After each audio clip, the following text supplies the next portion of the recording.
Bom dia, estamos começando agora mais o Secov Debate. Hoje nós temos como convidado o deputado Rodrigo Maia, do DEM de São Paulo. Garcia, desculpa. Garcia, mas Rodrigo Maia está no partido. Deputado, bom dia. Bom dia, Denise, bom dia, Flávio, bom dia a todos os espectadores. É um prazer poder estar aqui no Secov, conversando com vocês, falando um pouco sobre as perspectivas aí do nosso país e do setor imobiliário. Claro, e Flávio Amari, presidente do Secov, também vem aqui com a gente hoje. Bom dia, Rodrigo, bom dia a todos que estão nos acompanhando. É um prazer poder participar junto com vocês aqui. Eu acho que eu até falei, porque a gente estava falando de política antes e a gente estava falando de possíveis apoios aí do seu partido a candidatos, a possibilidade de se ouvir até candidato a vice-governador. Então, eu queria falar das perspectivas aí dessas negociações, que estamos com uma situação bastante definida, né, do quadro eleitoral, muitos pré-candidatos à presidência, as composições estaduais, no âmbito federal também. O senhor acha que haverá uma definição rápida?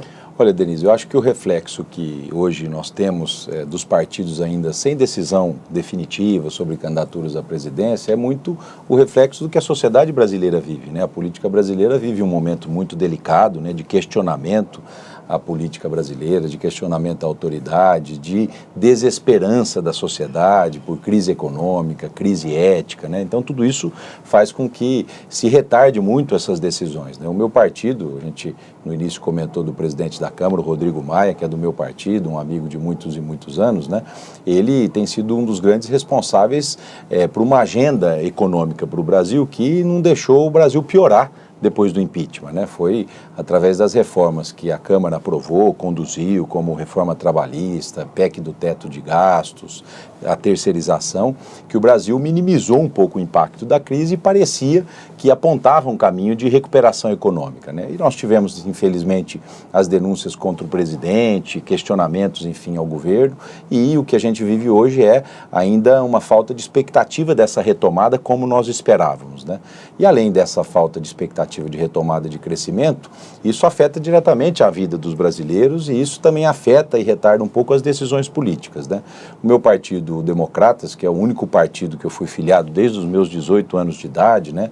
Militei na Juventude Liberal, no Fórum de Jovens Empresários da Associação Comercial, isso me levou para a política, né? Muito jovem, me elegi deputado aqui por São Paulo, né?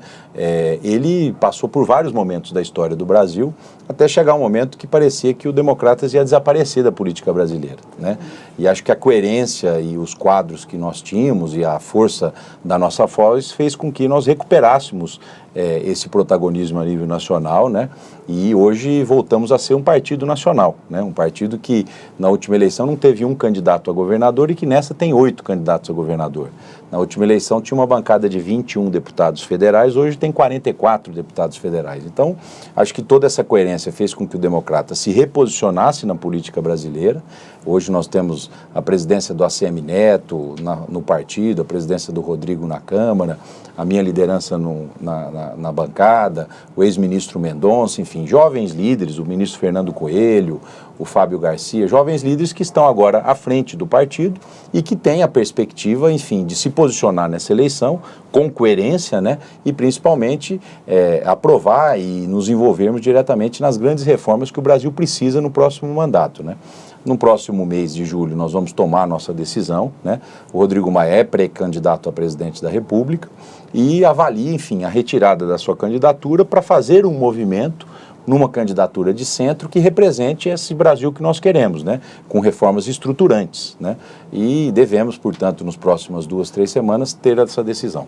Porque é uma preocupação muito grande com os partidos de centro em relação à possível polarização no segundo turno. Então, a escolha agora pode redirecionar também, o DEM teria uma participação forte em termos de apoio, da representatividade desse apoio, né? É o que eu espero, Denise. O DEM tem uma força muito grande hoje na Câmara dos Deputados, tem uma pauta muito sintonizada com a sociedade e a própria liderança do Rodrigo Maia, no movimento que ele fizer, naturalmente vai favorecer esse candidato escolhido, né?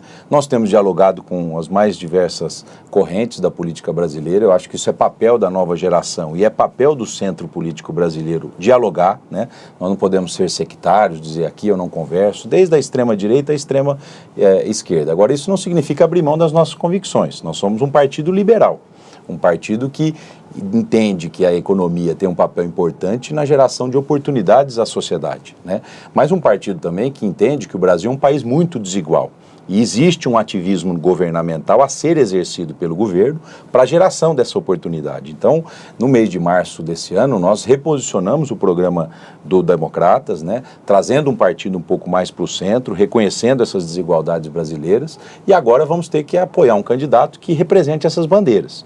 O Brasil tem um desafio grande no próximo mandato, né?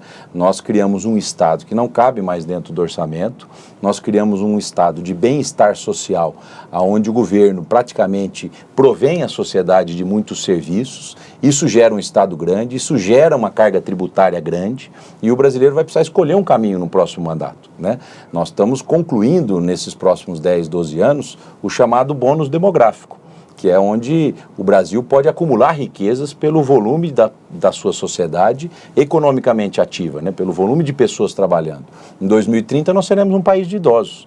Então, se até lá nós não resolvermos essas questões estruturais e acumular riqueza, nós seremos um país fadado ao eterno desenvolvimento e não a sermos um país desenvolvido. Então, o próximo presidente da República, Denise, tem um desafio muito grande de reformar o Estado brasileiro e de fazer um novo Estado, né, sintonizado com o que pensa hoje a sociedade brasileira. Bom, e para encerrarmos essa parte de política, possíveis apoios aqui no Estado de São Paulo estariam vinculados também ao posicionamento do DEM no âmbito nacional? Elise, é natural, pelo tamanho de São Paulo, que o movimento feito em São Paulo influencia o movimento nacional, né?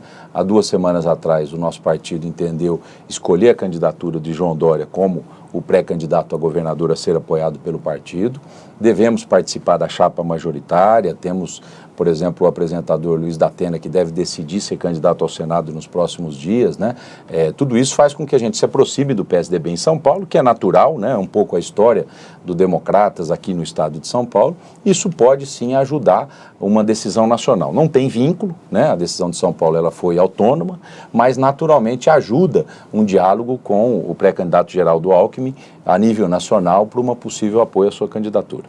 Bom, e vamos falar agora das dificuldades da economia relacionadas ao campo político, não é, Flávia? Falando da área imobiliária, como o deputado colocou muito bem, o Brasil vive um momento muito difícil, tem o desafio do ajuste fiscal, mas tem desafios nas várias áreas, e uma delas é a área habitacional, com certeza. A gente tem visto vários problemas regionais, aqui em São Paulo mesmo, referentes à carência de moradias, nós temos toda a crise financeira que prejudicou muito o setor imobiliário.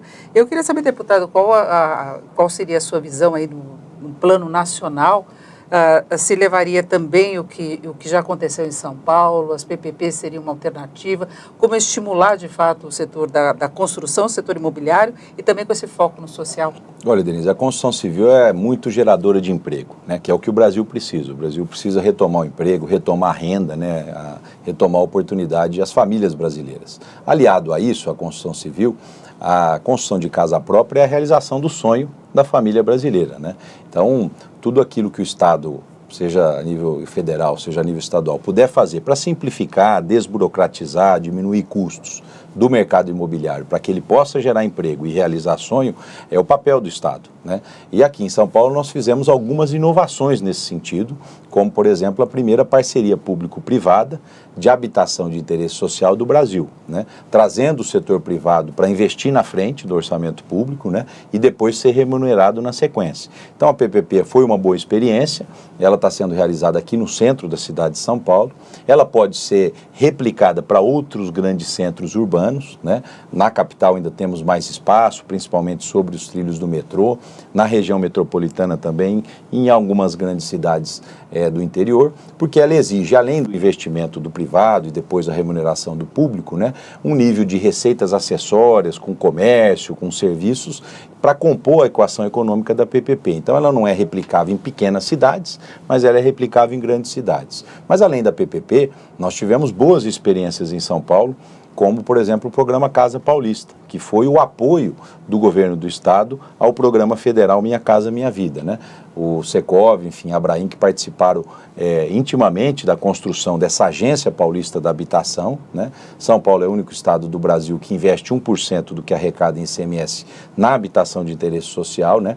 Isso fez com que o déficit de São Paulo não fosse maior do que é, porque o estado regularmente sempre investiu recursos, mas eu acredito também que no próximo mandato no governo de São Paulo é preciso inovar ainda mais, né?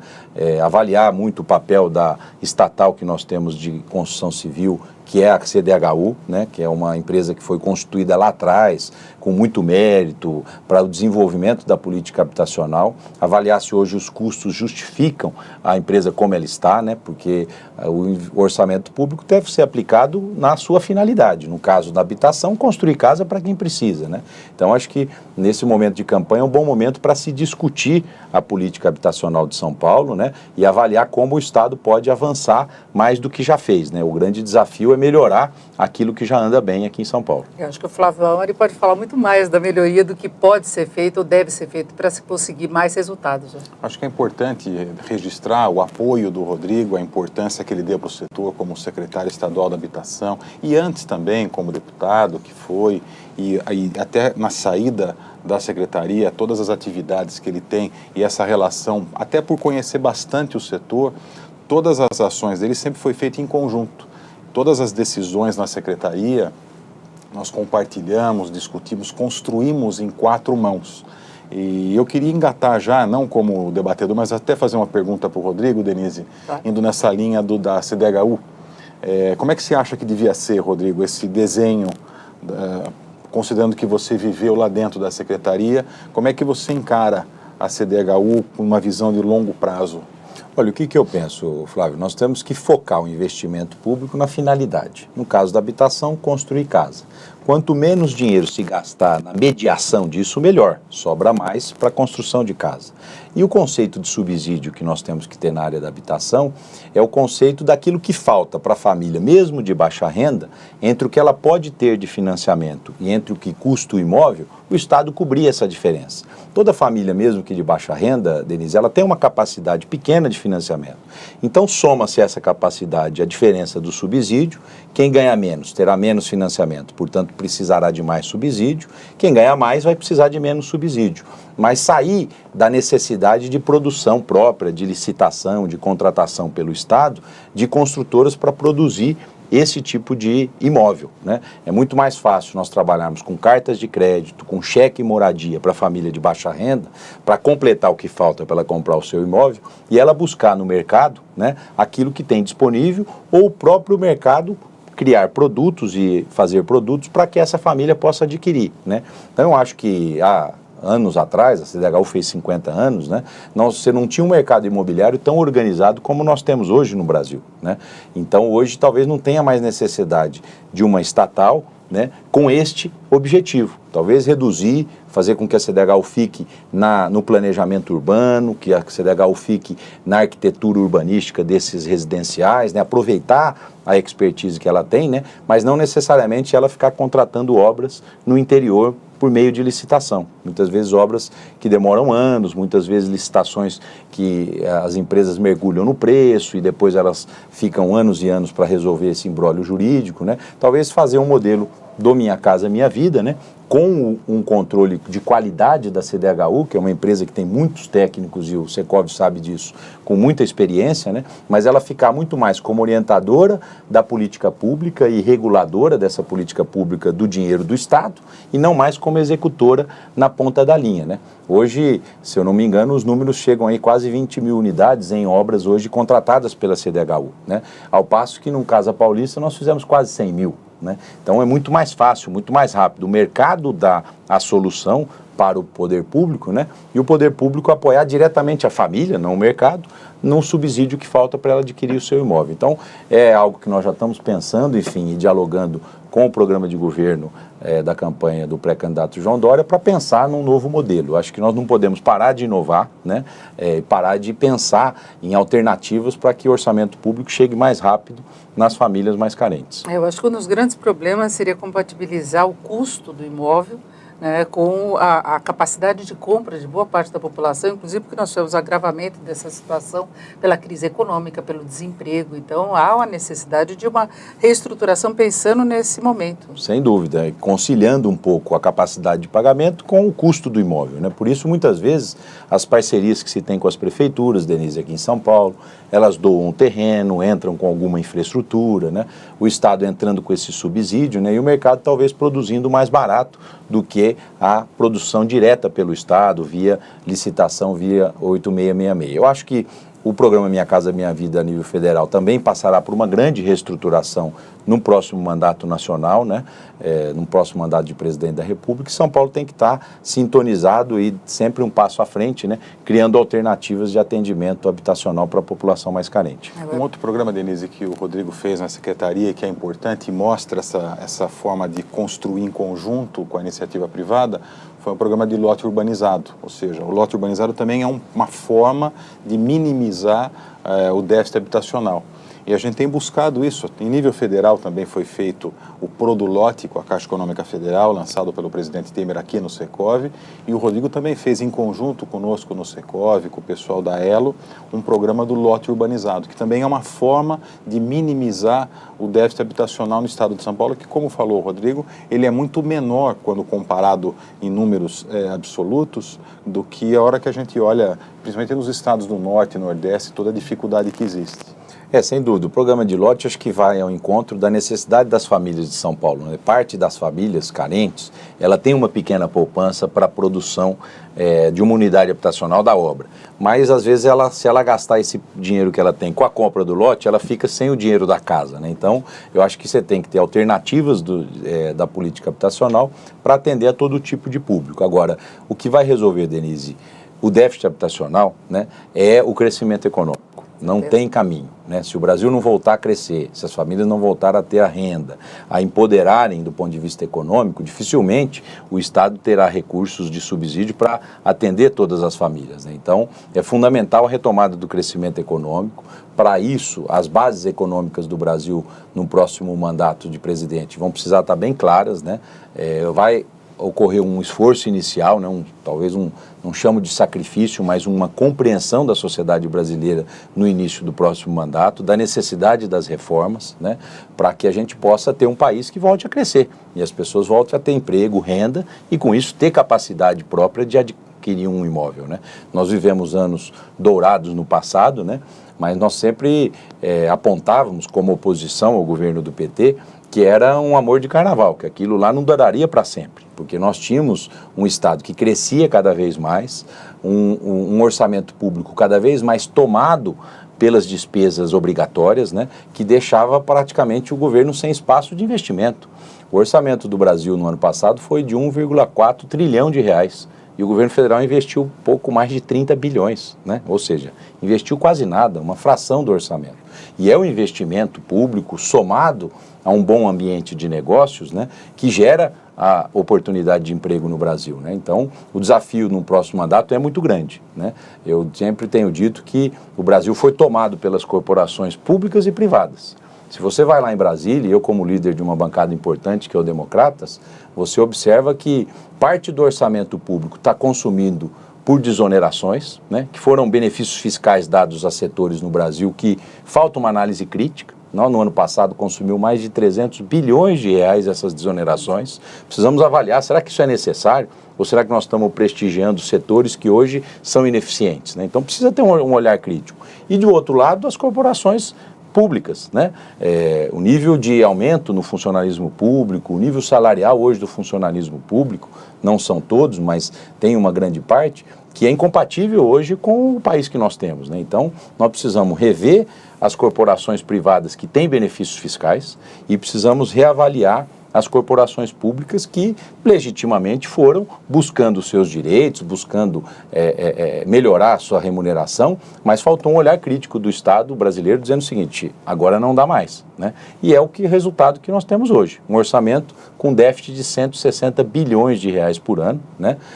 E que se não tiver medidas estruturantes a partir do ano que vem, essa situação só vai piorar. Agora, deputado, eu acho que o setor público, o governo e mesmo o Congresso continuam muito vulneráveis a esse tipo de pressão por mais benefícios. A gente está vendo isso acontecer agora em relação aos caminhoneiros, às transportadoras. Nós tivemos na semana passada mesmo a aprovação de um novo projeto que garante renovação de frota, o desconto de PIS, várias isenções que vão se perpetuar por um momento de uma pressão, de uma coisa urgente que o governo não soube lidar de forma correta. A economia toda vai pagar a conta disso, nós temos projeções cada dia menores de crescimento, inflação mais alta, são consequências diretas e indiretas da greve. E foi uma pressão direta em cima de governo, em cima de Congresso. Ô, Denise, nós estamos voltando a 30 anos atrás. Tem uma medida provisória no Congresso que faz tabelamento de frete, quer dizer, contra a lógica da oferta e da procura, né? Nós tomamos cuidado na regulação do transporte de cargas, que nós votamos na semana passada, do programa de renovação de frota ser autorizativo, ele pode ser realizado ou não, né? E tomamos outros cuidados com o projeto. Na medida provisória, por exemplo, do tabelamento de frete, eu sou autor de uma emenda que coloca uma vírgula, desde que o negociado prevaleça sobre o que está aqui estabelecido, ou seja, dando a oportunidade de se negociar o valor do frete e esse valor negociado vai prevalecer sobre a tabela. Acho que você lembrou muito bem, quer dizer, não dá mais para uma parte da sociedade brasileira ir lá tomar o seu pedaço no orçamento público em detrimento ao restante, né?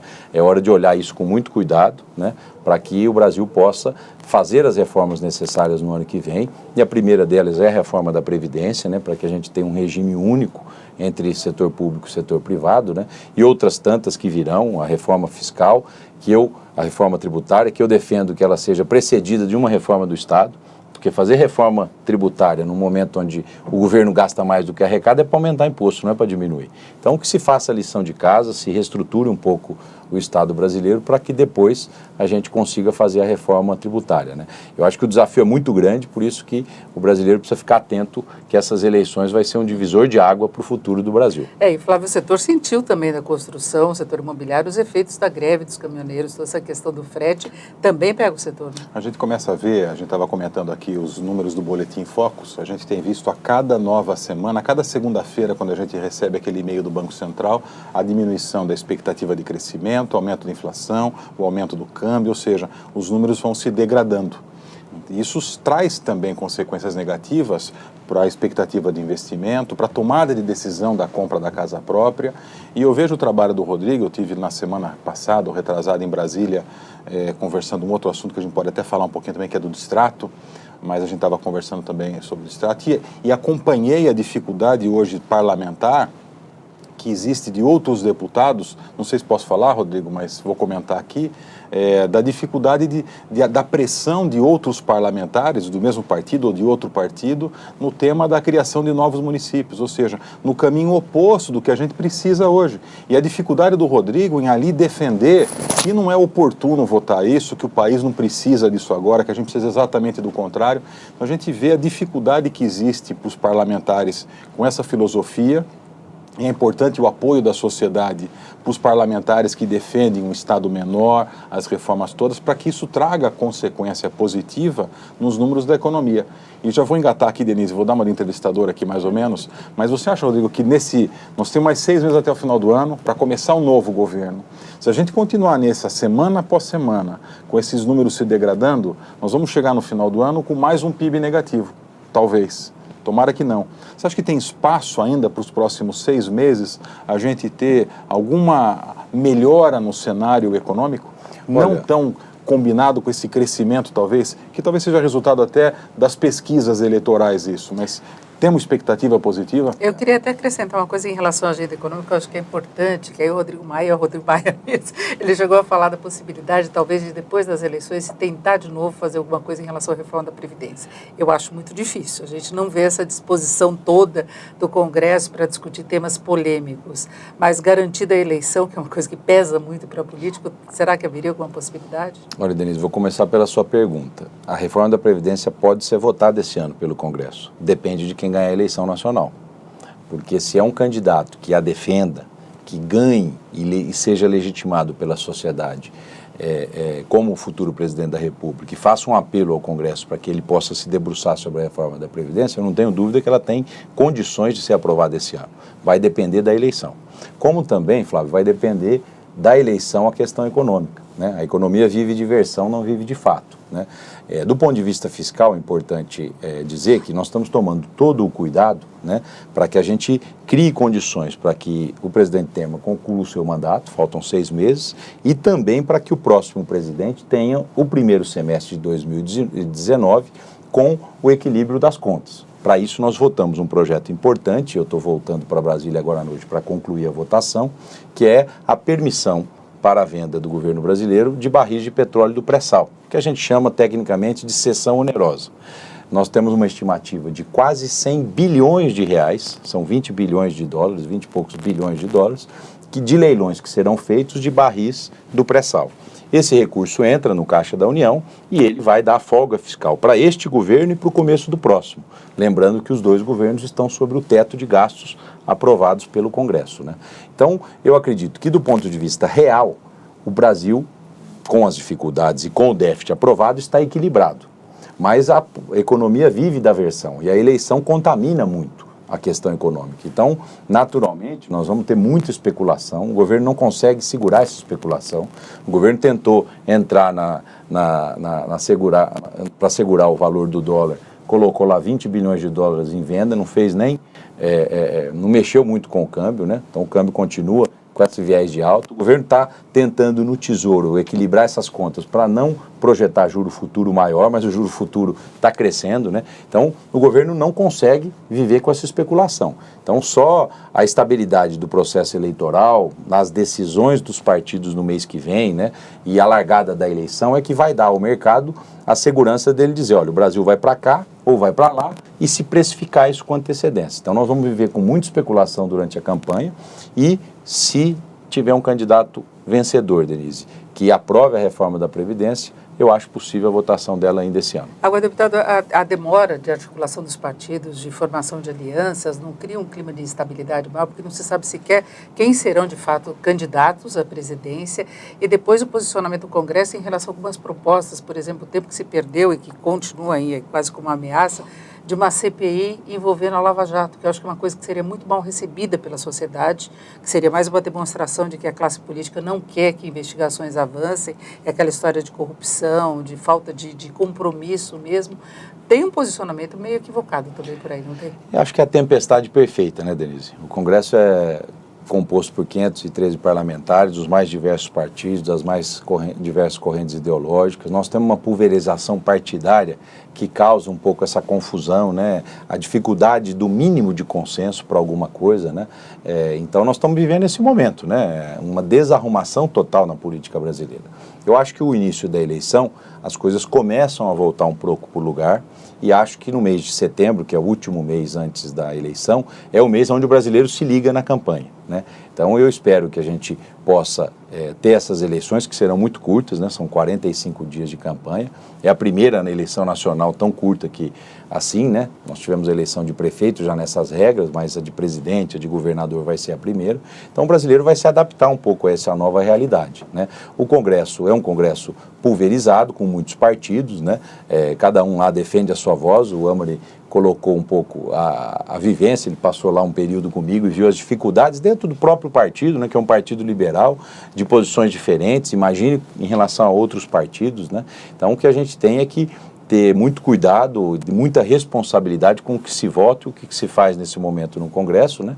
Porque o Brasil não pode arriscar mais, né? Nós já temos um problema muito sério na economia e só a eleição de uma pessoa responsável, né, que vai voltar a dar expectativa de crescimento para o Brasil, né? Então, acho que o futuro do Brasil está na mão do eleitor novamente, né? E fica aquela expectativa do empresariado, né, Flávia? Aquela insegurança para retomar investimentos, contratações. A gente vê o mercado de trabalho ainda com números muito ruins. O setor da construção, o setor que poderia alavancar muita coisa, mas fica tudo meio que em compasso de espera, né? É verdade, a expectativa hoje é muito grande. Um lado positivo disso, eu gosto sempre de olhar com otimismo as coisas, embora muitas vezes com dificuldade, mas um lado positivo foi uma sinalização que a Câmara dos Deputados deu, de maneira geral, para todo o setor da construção, para o setor imobiliário, que vem enfrentando há muito tempo um tema das rescisões contratuais, a gente chama de distrato, que é uma coisa típica brasileira, ou seja, no resto do mundo não existe. Quando você assina um contrato, você tem que cumprir o contrato. Se o imóvel valoriza e você quer vender, você tem um ganho. E se o imóvel se mantém o valor ou desvaloriza, você vende e tem um prejuízo do tamanho da valorização ou não do mercado, como é o mercado acionário ou qualquer outra compra e venda. E a Câmara, sensibilizada até pela união de todas as entidades em nível nacional do setor imobiliário, colocou isso em votação há 2 ou 3 semanas atrás, um projeto de lei importante, teve uma discussão grande na Comissão de Defesa do Consumidor, com os líderes dos partidos. O Rodrigo, na liderança do Democratas, colaborou muito nessa construção de um consenso, buscando trazer equilíbrio, porque não foi o projeto exatamente como a gente queria, mas foi um projeto possível de ser votado, e um setor, uma área abdicando um pedaço aqui, o outro abdicando um pedaço ali, mas foi possível de ser votado, mesmo nesse momento de turbulência política, econômica, incerteza, até o momento até da greve dos caminhoneiros, e a Câmara decidiu por votar isso, e esse processo agora foi para o Senado, que a gente espera também que aconteça nessa semana na Comissão de Assuntos Econômicos. Hoje foi nomeado o relator, que é o senador do Espírito Santo, deve ir para o plenário mais uma ou 2 semanas. É um assunto muito importante para o setor, e a Câmara, né, e a liderança do Democratas foi muito importante também para que esse projeto de lei tenha sido votado, trazendo pelo menos um pouco mais de previsibilidade para o setor, mesmo nesse momento de dificuldade.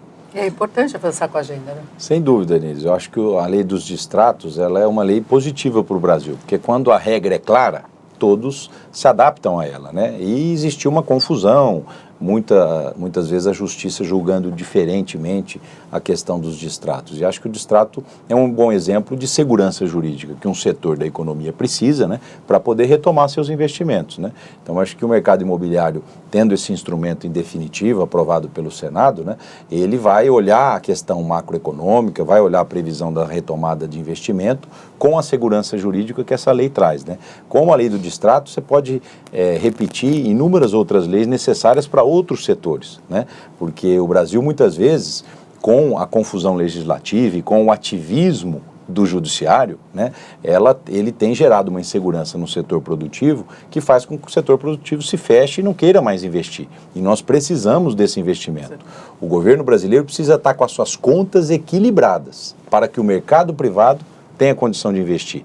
É isso que a gente precisa ter atenção, né? Um marco regulatório bem claro, né, para que o mercado privado, que é o gerador de emprego, que é o gerador de riqueza em um país, possa ter segurança de investimento, né? Por isso que eu digo, Denise, o Brasil tem uma encruzilhada nessas eleições, né? Ou nós vamos conseguir equilibrar o Brasil, dar a oportunidade aos brasileiros na vocação que esse país tem de crescer, ou nós vamos caminhar, enfim, para exemplos que nós temos aqui na América Latina. Eu gosto sempre de citar a Venezuela, né, que a própria inflação, né, vai comer o poder de compra dos salários, né, e a sociedade vai ter dificuldades, a desigualdade social vai ser ampliada, a miséria vai reinar, né? Nós temos essa encruzilhada, né, e depende de quem o povo escolher.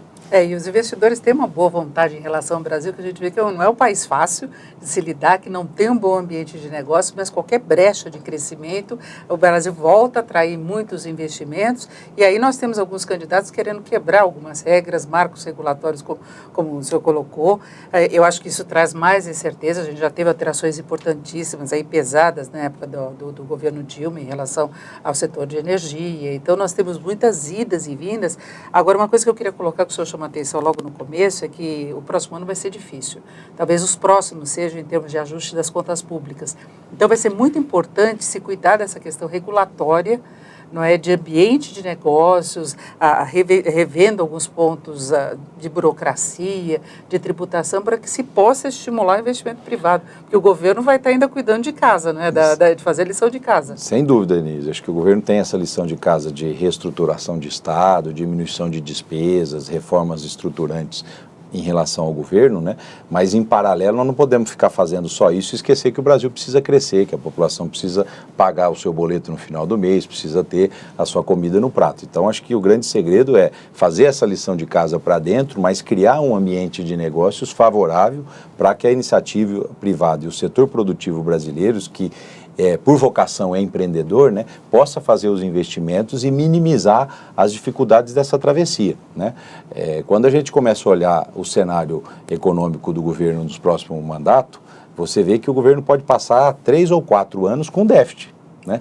Mas se, por outro lado, nós estivermos fazendo a lição de casa e criar esse ambiente de segurança jurídica para o setor produtivo, você terá muito investimento em infraestrutura, né, que vai compensar um pouco esse momento de dificuldade que o governo vai estar vivendo no ajuste das suas contas, né?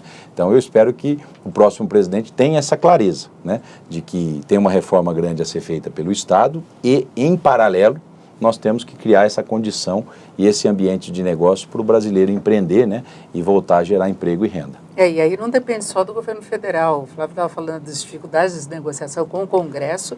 Eu acho que é um posicionamento do Congresso. A gente não aposta muito numa grande renovação. Então vai ser um Congresso que ainda tem grandes vícios nesse tipo de política, de pressões do corporativismo, essa vulnerabilidade toda. Então dá trabalho, né, Flávio? Então, mas acho que o conceito aí, Denise, é que enfrentando essa nova realidade que a gente vai ter no país, como o Rodrigo colocou, nós temos que buscar formas em que não traga ônus para o poder público e que traga incentivo para a iniciativa privada investir o seu capital, seja ele nacional ou até trazendo investimento estrangeiro para o país. Se a gente conseguir criar esse conceito parlamentar, na maior parte dos parlamentares que vão ser eleitos ou reeleitos, a gente consegue trazer investimento de volta. Porque o empreendedor tem o recurso para investir, ou através de recurso próprio, ou através de financiamento bancário, como eu disse, nacional ou internacional. E se a gente tem segurança jurídica e uma previsibilidade no mercado, o governo, o poder público, ele pode e não precisa fazer necessariamente, até porque não tem, um investimento, mas pode deixar com segurança para o investidor privado e investir com concessões, com parcerias público-privadas. Exemplos como foi feito aqui no estado de São Paulo, ou que está sendo buscado construir aqui na cidade de São Paulo, e que a gente possa, com investimento privado, criar o emprego para que a gente tenha renda para a recuperação econômica. Acho que esse é o papel importante que a gente deve ter. Os democratas têm essa linha, ou seja, a gente percebe no posicionamento político, ideológico do partido, ele busca tirar as amarras e com ações micro e até macroeconômicas, buscar incentivar trazendo segurança jurídica para o investidor privado, para que traga, assim, a retomada econômica. Acho que a Denise tocou num ponto importante, que é essa perspectiva de baixa renovação do Congresso Nacional, né? As regras da lei eleitoral, do financiamento público, né? Elas, de alguma maneira, privilegiam quem tem mandato, né? Então, eu também concordo com você que nós teremos uma baixa renovação. Por outro lado, o que dá para se perceber, Denise, eu que exerço hoje meu 5º mandato como deputado, né? O Congresso é um reflexo da sociedade e o Congresso, em regra, faz a pauta que a sociedade determina, né? Eu vivi isso muito nos meses anteriores, quando se pensava em votar a Previdência, né? A maior parte da população brasileira aprovava a Previdência, queria uma reforma, né? Acho que a última pesquisa deu 57%. E muitas das pessoas que convivem comigo me questionavam, se a sociedade quer, por que não vota? Eu falei, porque precisa de 2/3. Quando tiver 2/3 da sociedade querendo, o Congresso votará. Então é um espelho muito próximo, né, do que o Congresso faz, do que a sociedade quer, né? Eu lembro nessas últimas reformas, em relação à reforma trabalhista, tirando grupos específicos de resistência, né, amplamente as pessoas entenderam que era importante simplificar, não se trata de perdas de direitos, para que o emprego melhorasse, né? A questão da terceirização, né? Então o Congresso, ele é por natureza um Congresso reformista, porque nós somos um país em desenvolvimento e a sociedade muda e tem pautas novas a todo momento, né? Não é aquela coisa estável como nós temos naqueles países mais velhos e antigos do que o Brasil, né? Então acho que o Congresso, ele é muito sintonizado. Nós temos votado, apesar de todas as dificuldades, Denise, projetos importantes. Eu vou destacar aqui um deles, que é o cadastro positivo, né? Nós ainda não concluímos a votação, está faltando ainda 11 destaques, espero concluir antes do recesso agora de 17 de julho, mas o cadastro positivo é algo importante para o Brasil, porque hoje o brasileiro assiste na televisão que a taxa Selic de juros é de 6%, 6,5%. E a hora que ele vai tomar um crediário é 40%, 45%. Ele fala, poxa, mas eu vi na televisão que é 6, eu pago 40. A diferença, que é o chamado spread bancário, né, é muitas vezes porque está embutido ali a taxa de inadimplência, a falta de conhecimento do consumidor brasileiro por parte de quem está emprestando dinheiro, né? Então, o cadastro positivo funciona no mundo desenvolvido, né? No Brasil, nós só temos o negativo, né? Você deixa de pagar uma conta e você está negativado. Mas o positivo mostra o histórico de pagamentos da pessoa. Às vezes, se ela perdeu o emprego, deixou de pagar uma conta, ela não está negativada. Mostra-se lá perfeitamente que ela é uma boa pagadora, como cidadão, mas teve um problema específico, né? O cadastro positivo vai ter um alcance importante para o Brasil, que é a diminuição do juro cobrado do cidadão brasileiro, na medida em que não é só o banco que ele tem conta que vai saber do seu histórico. Vai ter um birô de crédito que vai disponibilizar uma nota. Então, a Denise é bom pagador, o Rodrigo é um bom pagador, mas teve dificuldades, o Flávio é um bom pagador, mas teve dificuldade, ou seja, o cadastro positivo vai diminuir o juro do cidadão brasileiro. Assim como nós votamos um projeto também há 15 dias atrás, importante para o micro e pequeno empresário, chamado duplicata eletrônica. A gente sabe que os pequenos fornecedores entregam mercadorias para os grandes compradores, fica com uma duplicata para receber dali a 90, 120 dias, e muitas vezes ela tem que descontar essa duplicata no mercado. E desconta a juros altos, porque basicamente o risco de crédito é de quem está descontando, não do devedor da duplicata, né? A duplicata eletrônica, ela vai, como o nome diz, fazer com que a circularidade e o registro das duplicatas sejam eletrônicas e que aí você vai ter uma boa concorrência dos factors, dos emprestadores de dinheiro no Brasil. Enfim, agora você tem as fintechs que foram aprovadas, né, para que reduza-se o juro no desconto de duplicata, então deixando mais lucratividade e resultado para o pequeno comerciante, né? Então eu estou dando dois exemplos, um para a pessoa jurídica no Brasil, outro para a pessoa física, que mesmo nessa tempestade perfeita que a gente vive da política brasileira, o Congresso aprovou nas últimas semanas. Eu queria saber se tem alguma observação final, que estamos chegando ao fim do nosso debate. Acho que a gente tem que como setor privado, Rodrigo, você dentro do Congresso, nesses próximos 6 meses, continuar nesse trabalho de buscar, mesmo nessa tempestade perfeita, buscar com ações pequenas ou grandes, conseguir fazer com que se tenha mais segurança jurídica para o setor, para que a gente possa continuar investindo e gerar esse emprego que a gente precisa para o país. É isso, eu agradeço muito a participação, deputado Flávio, eu agradeço a sua companhia até agora. Eu lembro que o nosso programa fica disponibilizado depois no YouTube e também no Facebook do Secovi São Paulo. Você pode conferir toda a nossa conversa, os detalhes. Deputado Rodrigo Garcia, eu agradeço muito a sua participação. Bom dia a todos.